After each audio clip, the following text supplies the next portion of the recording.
So hey guys, welcome back to another video of BTTH and I hope कि तुम लोग बहुत ही ज्यादा अच्छे और मजे में होगे। वीडियो में आगे बढ़ने से पहले कहना चाहूंगी कि अगर इससे पहले का एपिसोड अभी तक चेकआउट नहीं किया है तो पहले जाओ और जाके उसे देख लो, वरना यहाँ तुम्हें कुछ समझ नहीं आने वाला। और अगर तुमने देख लिया है तो बिना किसी देर के आज की इस वीडियो को शुरू करते हैं। सो होमीज, जैसा कि हमने लास्ट एपिसोड में देखा था जहाँ पर होनियो और स्काई डीमन फीनिक्स क्लैन के बंदे इन लोगों ने मिलकर शाओयान समेत बाकी के जितने लोग भी इन्हें फॉलो कर रहे थे उन्हें अपनी जाल में फंसा लेते हैं और बीस्ट टाइट से जूझने के लिए उन्हें पीछे छोड़ देते हैं। जिसके बाद ये लोग आगे बढ़ जाते हैं और यहाँ पर शाओयान सभी के साथ मिलकर इनसे फाइट करने की कोशिश करता है, लेकिन यहाँ पर ये लोग नाकाम हो जाते हैं। पर तभी शाओयान की स्पेस स्टोरेज रिंग में रखी हुई वो एंशिएंट बौद्धि ट्री का सीड यहाँ पर बाहर आता है और अपना कमाल दिखाते हुए सेकंड्स में ही वहाँ मौजूद सारे बीस्ट को ढेर कर देता है और फिर ये लोग आगे बढ़ जाते हैं। लेकिन यहाँ पर हम देखते हैं कि हुनियो और स्काई फीनिक्स डीमन क्लैन के जो बंदे थे इनका सामना 3 बांगशेंग लेवल के पपेट से हो जाता है जो कि इस एंशिएंट बौद्धि ट्री को गार्ड कर रहे थे। पर तभी शाओयान और बाकी सब यहाँ पर आ जाते हैं और शाओयान सभी का ऑफर देता है कि क्यों ना हम सभी लोग एक दूसरे के साथ कोऑपरेट करके यहाँ मौजूद इन तीनों बांगशेंग लेवल के पपेट्स का सामना करें। यहाँ पे हम देखते हैं कि जो हुनियो होता है वो भी इससे एग्री कर जाता है और फिर वो मन में प्लान बनाता है कि बस मुझे सही मौका मिलने दो, जिसके बाद मैं तुम्हें और बाकी सबको अपने रास्ते से हटा दूंगा। साथ ही यहाँ पर हम देखते हैं कि शाओयान को कुछ समझ भी आ गया था, लेकिन फिलहाल के लिए हमें नहीं बताया जाता कि आखिर शाओयान के दिमाग में क्या चल रहा है।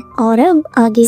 हमारे इस एपिसोड के स्टार्टिंग में ही हम शाओयान को देखते हैं जहाँ पर वो 3 सेमी सेंट लेवल के पपेट्स को देखकर अपने दोस्तों से कहने लगता है कि ये जो 3 पपेट्स हम देख रहे हैं ये हल्के में लेने वाली चीज नहीं है, तो इसीलिए मैं चाहता हूँ कि आप सभी लोग थोड़े केयरफुल रहना। जिस पर सभी लोग एग्री करते हैं और शूनर आगे आती हुई कहती है कि शाओयान तुम चिंता मत करो, हम सब कुछ संभालेंगे। इसी के साथ शाओयान आगे बढ़ने लगता है और हम देखते हैं कि जो हुनियो होता है वो उसे आगे बढ़ने के लिए और ज्यादा प्रोत्साहित भी करता है। साथ ही अब ये दोनों भी पीछे पीछे जाने लगते हैं। वहीं दूसरी तरफ शाओयान और हम मेड्यूसा को देखते हैं जहाँ पर इन दोनों को शाओयान की फिक्र हो रही थी। अब यहाँ पर हम देखते हैं कि ये दोनों भी इसके पीछे पीछे आगे बढ़ने लगते हैं कि तभी जैसे ही शाओयान एक रेंज पर पहुंचता है तभी यहाँ पे गोल्डन एनर्जी रिलीज होना शुरू कर देती है। फिर हम देखते हैं कि यहाँ पर ये जो सेमी सेंट्स थे इनकी आंखें ग्लो करने लगती हैं और ये लोग जाग जाते हैं, जो देखकर शाओयान सभी को आवाज देकर अलर्ट कर देता है। जिसके बाद शाओयान सबसे पहले आगे बढ़कर अटैक करने के लिए जाता है। पर तभी यहाँ पर ये जो तीनों सेमी सेंट लेवल के पपेट्स हैं ये लोग अपने पावर्स को एक्टिवेट करते हैं और हम देखते हैं कि सेकंड्स में ही यहाँ का पूरा डायमेंशन चेंज हो जाता है और शाओयान समेत सभी लोग एक अलग ही डायमेंशन में पहुंच जाते हैं जहाँ पर हर तरफ डार्कनेस मौजूद थी। यहाँ पर शाओयान आसपास की जगह को देखकर कहने लगता है कि अच्छा तो ऐसा होता है स्पेस जब एक सेमी सेंट लेवल का पपेट ओपन करता है। वहीं दूसरी तरफ हम स्काई फीनिक्स डीमन क्लैन के बंदों को भी देखते हैं जहाँ पर वो लोग भी एक अलग ही डायमेंशन में पहुंच चुके थे, जहाँ पर उनके सामने बहुत से स्क्रोल्स दिखाई देते हैं, लेकिन इनमें से किसी को भी आइडिया नहीं था कि आखिर ये इस वक्त कहाँ पर है। लेकिन अगर इन सब सिचुएशन में जो बंदा सबसे ज्यादा खुश नजर आता है तो वो और कोई नहीं बल्कि सोल क्लैन का हुनियो था। और जैसे ही वो लोग दूसरे डायमेंशन में टेलीपोर्ट होते हैं तो उसके चेहरे पर एक अलग ही स्माइल हमें देखने को मिलती है। इसी के साथ हम वापस से शाओयान और बाकी सबको देखते हैं जहाँ पर उनके सामने जो सेमी सेंट मौजूद है वो अपने पावर्स को एक्टिवेट करने लगता है, जो देखते साथ ही शाओयान सभी लोगों को बताने लगता है कि दोस्तों यहाँ पर ये जो सेमी सेंट लेवल का पपेट हम देख रहे हैं ये अपने पावर की मदद से अपना खुद का एक डायमेंशन क्रिएट कर सकते हैं और उसे अपने अकॉर्डिंग यूज कर सकते हैं। And guys, for the first time हम यहाँ पर शूनर के पीछे 1000 रिंग्स को भी देखते हैं और जिसमें वो बहुत ही ज्यादा कमाल की लग रही थी। इसी के साथ हम शाओयान को देखते हैं जहाँ पर वो सभी से केयरफुल रहने के लिए खुद आगे बढ़कर सबसे पहला अटैक करने के लिए प्रिपेयर हो जाता है और कहने लगता है कि एक सेमी सेंट लेवल का पपेट अपने आप में ही किसी 1 मैन आर्मी जितना पावरफुल है और मुझे खुद उस पर अटैक करके ही पता लगाना होगा कि क्या ऐसा कोई मौका है कि जब मैं उस पर वार कर सकूं। ये कहते साथ ही शाओयान अपने ड्रैगन से उस पर अटैक कर देता है, लेकिन यहाँ पर ये जो सेमी सेंट लेवल का पपेट होता है पहले तो ये एक शील्ड को क्रिएट करता है, जो देखकर शाओयान भी हैरान था और अगले ही पल वो उसके ड्रैगन को डिवोर कर जाता है। फिर यहाँ पर अपने पावर्स का यूज करते हुए डिट्टो बिल्कुल वैसा ही ड्रैगन वो यहाँ पर क्रिएट कर देता है, जो देखकर शाओयान के भी होश उड़ जाते हैं। इसी के साथ हम देखते हैं कि अगले ही पल वो उस ड्रैगन को शाओयान और बाकी सबकी तरफ थ्रो कर देता है, जिससे शाओयान तो डॉज कर जाता है, लेकिन जैसे ही ये अटैक उसके दोस्तों को लगने वाला होता है तभी शाओयान सामने आकर उस गोल्डन ड्रैगन के जबड़े को पकड़ते हुए उसे यहाँ से दूर ले जाता है और अगले ही पल सिंगल पंच से उसे डिस्ट्रॉय कर देता है। यहाँ पर हम देखते हैं कि वो जो सेमी सेंट लेवल का पपेट होता है वो अब तेजी से शाओयान की तरफ टूट पड़ता है, लेकिन अगले ही पल उस पर बहुत से स्लैश अटैक हो जाते हैं, जो कि और कोई नहीं बल्कि यहाँ पर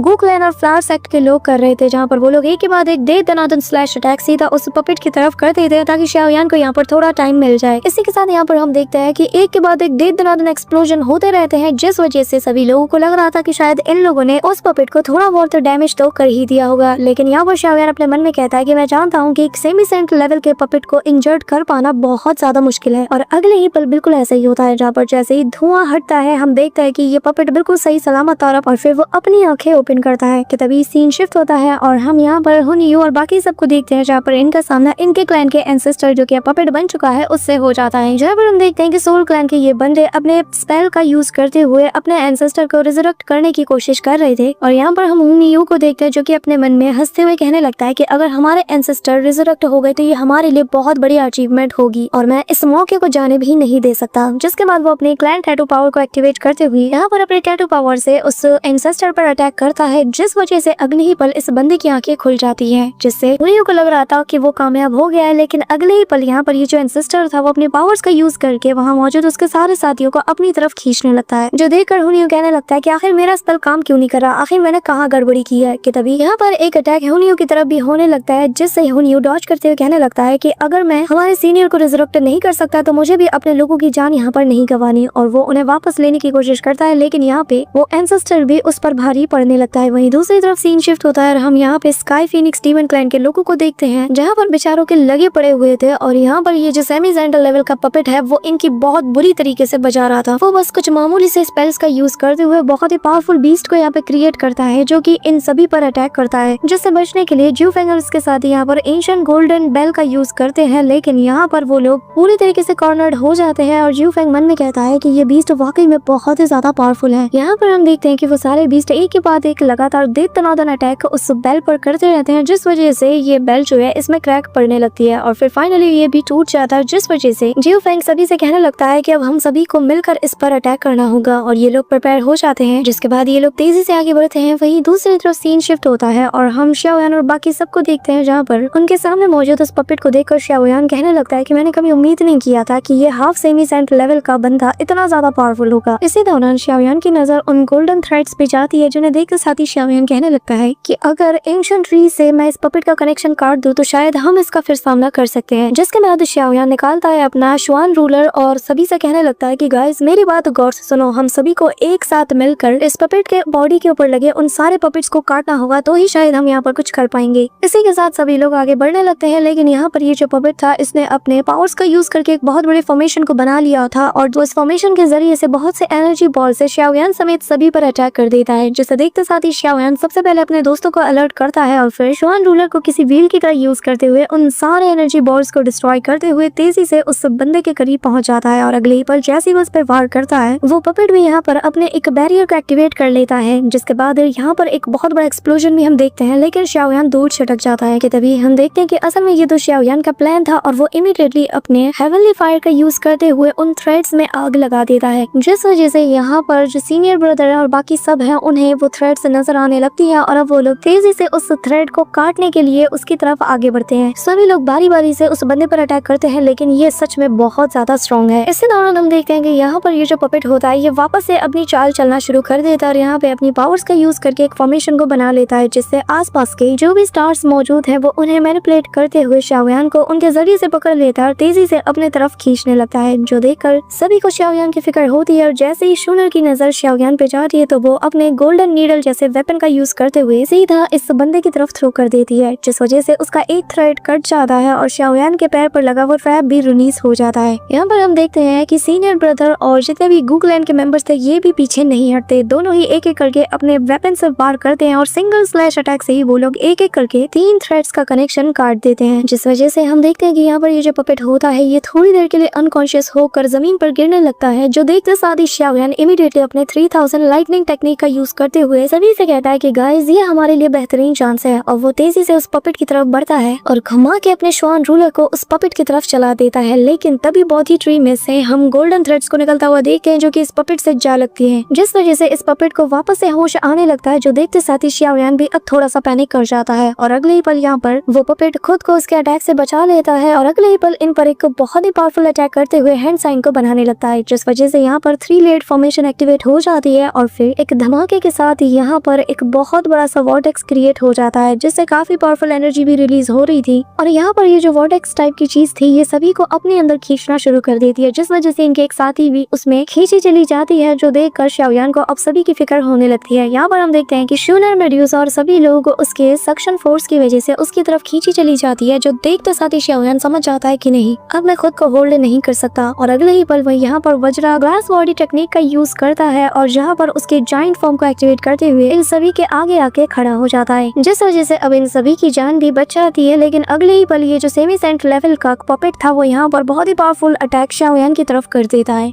जो देखकर शाओयान इमीडिएटली अपनी पावर की ऑरा का यूज करते हुए उन अटैक्स को रिपेल करने की कोशिश करता है। लेकिन साथ ही वो यहाँ पर अपने ड्रैगन फिनिक्स आर्मर का भी यूज करता है, और जो कि दिखने में सच में बहुत ज्यादा कमाल का लगता है। यहाँ पर हम देखते हैं कि ड्रैगन और फिनिक्स मिलकर एक बहुत बड़ी से बैरियर को बनाने लगते हैं, और ये इतना ज्यादा तगड़ा वाला बैरियर होता है कि वो सारे अटैक बिल्कुल भी इसे पेनिट्रेट नहीं कर पाते, जो देखकर शाओयान भी बहुत ही ज्यादा खुश होता है। लेकिन अगले ही पल ये अटैक्स इतने पावरफुल होते हैं कि शाओयान को 2 कदम पीछे हटने पे मजबूर कर देते हैं। पर तभी शाओयान उन अटैक्स के आगे रेजिस्ट करते हुए तेजी से उन सभी को कुचलते हुए उस बैरियर को अपने कंट्रोल में लेते हुए बहुत तेजी से उस पपेट पे दे मारता है, जिस वजह से हम देखते हैं कि कुछ ही सेकंड के लिए ये जो बंदा था ये यहाँ पे अनकॉन्शियस हो जाता है। ऐसा लग रहा था कि इसके अंदर की सारी एनर्जी ड्रेन कर ली है ये। बस फिर क्या, ये मौका देखते साथ ही यहाँ पे शूनर, मेड्यूसा और सभी लोग उस बंदे पर अपने वेपन के साथ टूट पड़ते हैं। और ये सीन देखने में बहुत ही ज्यादा कमाल का लगता है कि जब सभी लोग अपने अपने वेपन्स को थ्रो करते हुए उसके स्ट्रिंग्स पर अटैक करते हैं, और एंड में शूनर अपने वेपन को थ्रो करती है और एक साथ हम सारे के सारे थ्रेड्स को यहाँ पर टूटता हुआ देखते हैं, जिस वजह से पूरी तरीके से एंशिएंट बॉडी ट्री से कनेक्शन टूट जाता है, और जिस वजह से ये पपेट अब कुछ भी करने के लायक नहीं बचता। अब यहाँ पर हम देखते हैं कि ये सिचुएशन बहुत ही ज्यादा रेयर है, क्योंकि अगले ही पल यहाँ पर बहुत सी स्ट्रिंग्स वापस से उस पपेट की तरफ तेजी से उस पर कंट्रोल हासिल करने के लिए आगे बढ़ रहे थे। लेकिन तभी हम शाओयान को देखते हैं जहाँ पर वो अपने वज्रा ग्लास बॉडी फॉर्म में था और अपने कड़ाकेदार मुक्के को बनाते हुए सभी से कहता है कि दोस्तों तुम सभी लोग पीछे हट जाओ, और वो सेकंड्स में ही यहाँ से बिजली की स्पीड से जाकर घुमा के एक जोरदार अटैक सीधा उस पपेट पे जड़ देता है, जिससे यहाँ पर एनर्जी का इतना बड़ा ब्लास्ट होता है कि अगले ही पल सब कुछ नॉर्मल हो जाता है और ये लोग बाहर आ जाते हैं, जहाँ पर सभी लोग बहुत ही ज्यादा एग्जॉस्ट हो चुके थे। कि तभी शाओयान भी यहाँ पर हमें नजर आता है, जो कि अपने आसपास की एनर्जी को फील करते हुए कहता है कि मुझे यकीन नहीं होता कि इस वक्त ये एंशिएंट ड्रैगन फिनिक्स आर्मर इस हद तक काम आ सकता है। अच्छी बात है कि ये मेरे पास मौजूद था। जिसके बाद वो यहाँ पर अपने दोस्तों के करीब आने लगता है और फिर अपने पास से कुछ पिल्स को निकालकर सभी को दे देता है और कहने लगता है कि गाइस हमारी ये जंग अभी खत्म नहीं हुई है, इसीलिए सभी लोग यहाँ पर थोड़ी देर रेस्ट करेंगे और अपनी एनर्जी को रिकवर करेंगे। तब तक मैं आप सभी को यहाँ पे प्रोटेक्ट करूंगा। और फिर हमें कुछ देर बाद का सीन दिखाया जाता है, जहाँ पर शाओयान को छोड़कर बाकी सभी लोग कल्टीवेट करके खुद को हील करने में लगे हुए थे। कि तभी शूनर यहाँ पर अपनी आंखें खोलती है और फिर वो शाओयान के करीब जाती है, जो कि सोल क्लैन और ड्रैगन फिनिक्स क्लैन की कंडीशन पे नजर रखे हुए था, क्योंकि अभी भी ये दोनों क्लैन अपने बैटल को लड़ रही थी। और फिर शूनर शाओयान के करीब जाकर उससे कहती है कि शाओयान अब तुम क्या सोच रहे हो, हमें क्या करना चाहिए। जिस पर शाओयान स्माइल करते हुए कहता है कि बस यहाँ पर रहकर इंतजार करो, हमें तब तक वेट करना है जब तक ये लोग आपस में ही लड़ झगड़ कर एक दूसरे को ना मार दे, जिसके बाद ही हम कुछ करेंगे। लेकिन अगर इस बीच कुछ होता है तो हमें उसका सामना करना होगा। इसी के साथ हम देखते हैं कि ये लोग यहाँ पर वेट करते हैं और काफी वक्त बीत जाने के बाद फाइनली दोनों क्लैन के लोग यहाँ पर बाहर आते हैं और इनकी हालत देखकर ही पता चल रही थी कि बेचारों की हालत पूरी तरीके से खस्ता हो चुकी है। हम देखते हैं कि स्काई डेमन फिनिक्स क्लैन के वो लड़की जैसे ही शाओयान को सही सलामत देखती है तो इसके चेहरे का रंग उड़ चुका था। वो अपने दांत पीसते हुए कहने लगती है कि क्या शाओयान और उसके दोस्त पहले ही बाहर आ चुके हैं। साथ ही हम हुनियो को देखते हैं जहाँ पर वो भी सही सलामत था, लेकिन यहाँ पर उसने अपने बहुत से साथियों को खो दिया था। और यहाँ पर इनके हैवी कैजुअलिटीज को देखकर शूनर शाओयान से कहती है कि लगता है कि दोनों क्लैन ने बहुत से साथियों को खोया है, और जिसका मतलब ये है कि अब इनके पास वो स्ट्रेंथ नहीं बची कि वो जिसके दम पर हमें चैलेंज करने की गलती करे। यहाँ पर उसकी बातें सुनकर शाओयान कहने लगता है कि मैं इन्हें फिलहाल कोई भी खतरा नहीं समझता, बल्कि हमारे सामने जो सबसे बड़ा खतरा है वो खुद इस वक्त एंशिएंट बॉडी ट्री है। क्योंकि खुद सोचो कि इस वक्त हम बस इसके आउटर एरिया में मौजूद है और जहाँ पर already 3 half semi cent level के पपेट्स इसे गार्ड करने के लिए खड़े हैं। तो अब अंदाजा लगाओ कि इसके बाकी के पार्ट्स में कितने पावरफुल पपेट्स या गार्ड्स मौजूद होंगे। किसे पता कि हमारे आगे बहुत बड़ा खतरा हमारे इंतजार में घात लगाए बैठे हुए हैं। तो इसलिए मैं यही सजेस्ट करूंगा कि जितने भी लोग यहाँ पर 6 स्टार 1000 से नीचे हैं वो सभी लोग यहाँ पर रहकर हमारा वेट करें, और जब तक हम लोग वापस नहीं आ जाते हैं वो लोग यहाँ से ना हिले। जिस पर सभी लोग एग्री कर जाते हैं। और तभी हम देखते हैं कि फ्लावर सेक्ट की वो लड़की यहाँ पर अपनी मास्टर यानी कि यूनवन से कहने लगती है कि मास्टर आप आगे जाइए कि मदद कीजिए, हमारे लोगों की फिक्र आप छोड़ दे, मैं यहाँ पर सभी को गार्ड करूंगी। साथ ही हम शूनर को देखते हैं जो कि अपने लोगों से कहती है कि मैं और सीनियर ब्रदर हम लोग साथ जाएंगे और बाकी सभी लोग यहीं पर हमारा इंतजार करेंगे और सब पे नजरें रखेंगे। जिस पर ये लोग भी मान जाते हैं और फिर शाओयान सभी को इशारा करते हुए कहने लगता है कि ठीक है फिर अब हम सब लोग आगे बढ़ेंगे। इसी के साथ ये लोग आगे बढ़ जाते हैं और इन्हें आगे बढ़ता हुआ देखकर हुनियो जिऊ फेंग को इशारा करता है और अब ये दोनों बीनी के साथ चलने लगते हैं, जहाँ पर जैसे जैसे ये लोग आगे बढ़ते हैं ये लोग और ज्यादा क्यूरियस होने लगते हैं। इसी दौरान हम शाओयान को देखते हैं जहाँ पर उसकी बॉडी ग्लो करने लगती है, जिस वजह से उसे भी कुछ भी समझ नहीं आता। और फिर हम देखते हैं कि करके शूनर, शाओयान, मेड्यूसा और बाकी सब लोग एक एक करके यहाँ से गायब हो जाते हैं, जिसे देखकर यहाँ पे बाकी सबको शाओयान और सभी की फिक्र होती है, लेकिन वो लोग फिलहाल कुछ नहीं कर सकते। और अगले ही पल हम शाओयान को देखते हैं जहाँ पे वो खुद को एक बहुत ही मिस्टीरियस सी जगह पर पाता है, जहाँ पर बहुत सा अंधेरा होता है कि तभी तेज रोशनी के साथ यहाँ पर बहुत बड़े बड़े मीटियोर्स गिर रहे होते हैं, जिस वजह से यहाँ पर एक के बाद एक बड़े बड़े एक्सप्लोजन्स भी होते हैं। और शाओयान को समझ नहीं आ रहा था कि आखिर वो किस जगह पे मौजूद है। यहाँ पर शाओयान को समझ नहीं आ रहा था कि आखिर वो क्या करे कि तभी उसे यहाँ पर वो नजारे भी दिखाए जाते हैं जहाँ पर सोल क्लैन ने इसके लोगों और उसके दोस्तों पर अटैक कर दिया था, जिस वजह से शाओयान बुरी तरीके से पैनिक करने लगता है और उसे सब कुछ इतना ज्यादा रियल लग रहा था कि वो इस इल्यूशन से खुद को बाहर नहीं निकाल पाता और वो अपना सिर पकड़ने लगता है कि तभी उसकी नजरों के सामने उसके मास्टर को भी यहाँ पर जान से मार दिया जाता है, जो देखकर अब शाओयान पूरी तरीके से पैनिक कर चुका था। वो यहाँ पर अपने टीचर को बचाने के लिए उन्हें आवाजें देता है और उनके पीछे तेजी से दौड़ने लगता है। यहाँ पर उसे एक पल में बहुत से सीन्स दिखाए जाते हैं, जिस वजह से वो रियलिटी और इल्यूजन में फर्क करना भूल जाता है और उसे बस यही दिखाया जाता है कि सोल क्लैन ने यहाँ पर उसके साथ बहुत बुरा किया है, उसके मास्टर को मार डाला, उसका घर परिवार सब कुछ उजाड़ दिया। और अगले पल हम शाओयान को सोल क्लैन के अंदर देखते हैं जहाँ पर सभी लोगों ने इसे पकड़ लिया होता है। और अब ये नजारा देखकर शाओयान की सटक जाती है और वो इमीडिएटली अपनी पावर को रिलीज करते हुए गुस्से भरी निगाहों से सभी को देखने लगता है और कहता है कि सोल हॉल वालों, मैं तुम्हें नहीं छोड़ूंगा। वो यहाँ पर कस्में उठाने लगता है और कहने लगता है कि सोल हॉल के मैं एक एक बंदे को चुन चुन के मारूंगा जिसने मेरे फादर और मेरे टीचर को जान से मारा है। मैं किसी को भी आज यहाँ पर नहीं बख्शूंगा। यहाँ पर शाओयान की आंखें फुल इविल हो चुकी थी और अब वो गुस्से के साथ आगे बढ़ने लगता है कि तभी जैसे ही एक बंदा उसका रास्ता रोकता है तो वो सेकंड्स में ही एक मुक्के से उसे मसल के रख देता है और फिर वो पकड़ता है एक एक को और मार मार के इनका भरता बनाना शुरू कर देता है। यहाँ पर वो एक एक को मारते हुए आगे बढ़ रहा था कि तभी 4-5 लोग आकर यहाँ पर शाओयान को घेर लेते हैं, पर शाओयान फिर भी नहीं रुकता और वो उन सभी को भी पकड़ पकड़ के मारता है। यहाँ पर शाओयान का पारा इतना ज्यादा हाई हो चुका है कि उसे कोई भी नजर नहीं आ रहा था और उसके रास्ते में जो कोई भी आता है शाओयान उसे मार के लिटा देता है। शाओयान यहाँ पर श्वान रूलर का भी यूज करता है और सभी को काटता हुआ आगे बढ़ जाता है, जिसके बाद यहाँ पर शाओयान गुस्से के साथ चिल्लाते हुए दूसरे फ्लोर में एंट्री मारता है और यहाँ पर भी मार काट करना शुरू कर देता है। यहाँ पे शाओयान कम्प्लीटली अपना आपा खो चुका था, जिस वजह से वो इस इल्यूजन से अब बाहर नहीं निकल पा रहा था कि तभी यहाँ पर एंशिएंट बॉडी ट्री की वो जो स्ट्रिंग्स होती हैं वो अब शाओयान के बॉडी से अटैच होकर उसे कंट्रोल करना शुरू कर देती है, जिसके बाद शाओयान अपने अंदर एक अलग ही एनर्जी को फील कर पाता है और वो अब कम्प्लीटली अपना कंट्रोल खो चुका था। उसके सामने जितने भी सोल क्लैन के बंदे आते हैं शाओयान श्वान रूलर का यूज करते हुए इन सभी को लिटा लिटा के मारता है। अब यहाँ पर हम देखते हैं कि शाओयान बार बार एक ही वर्ड रिपीट करता है कि इन सभी को जान से मार डालो, किसी को जिंदा मत छोड़ना। और जो आखिरी बंदा यहाँ पर मौजूद था वो भी अब शाओयान को देखकर पीछे हटना शुरू कर देता है कि तभी शाओयान श्वान रूलर को घसीटते हुए उसकी तरफ बढ़ने लगता है। इसी दौरान जो शाओयान के पास एंशिएंट बोधिसत्व ट्री का सीड मौजूद था वो इमीडिएटली यहाँ पर अपनी पावर को रिलीज करने लगता है, जिस वजह से शाओयान को अपने बॉडी के अंदर एक अलग ही पेन फील होता है और अगले ही पल शाओयान की स्पेस स्टोरेज रिंग से वो एंशिएंट बोधिसत्व ट्री का सीड बाहर आता है और अपनी पावर को रिलीज करते हुए गोल्डन एनर्जी की मदद से यहाँ पर जितने भी इल्यूजन्स थे उन्हें क्लियर करना शुरू कर देता है। साथ ही शाओयान के आसपास जो स्ट्रिंग्स लगे हुए थे वो उन्हें भी खत्म कर देता है, जिस वजह से अपना शाओयान कम्प्लीटली अपनी सेंसेस में वापस आ जाता है और वो ये देखकर दंग रह जाता है कि वो बस एक पपेट बनने से बाल बाल बच चुका है। और वो उस बोधि सीड को पकड़ कर कहने लगता है कि अगर आज तुम मेरे पास नहीं होते तो शायद मैं अब तक एक पपेट बन चुका था। जिसके बाद शाओयान जैसे ही अपनी आंखें खोलता है तो वो एक चट्टान के पास मौजूद था और उसी के सामने एंशिएंट बोधिसत्व ट्री मौजूद थी। देखकर शाओयान भी हैरान था। और अब हम नेक्स्ट एपिसोड में देखेंगे कि आखिर शाओयान सबसे पहले इस बोधिसत्व ट्री के पास से कैसे पहुंचता है। So that's it for today guys. I hope कि तुम सबको आज की वीडियो काफी ज्यादा पसंद आई होगी। अगर हाँ तो वीडियो को लाइक करना, चैनल पे नए हो तो सब्सक्राइब करना। तो मिलते हैं नेक्स्ट वीडियो में, तब तक के लिए बाय।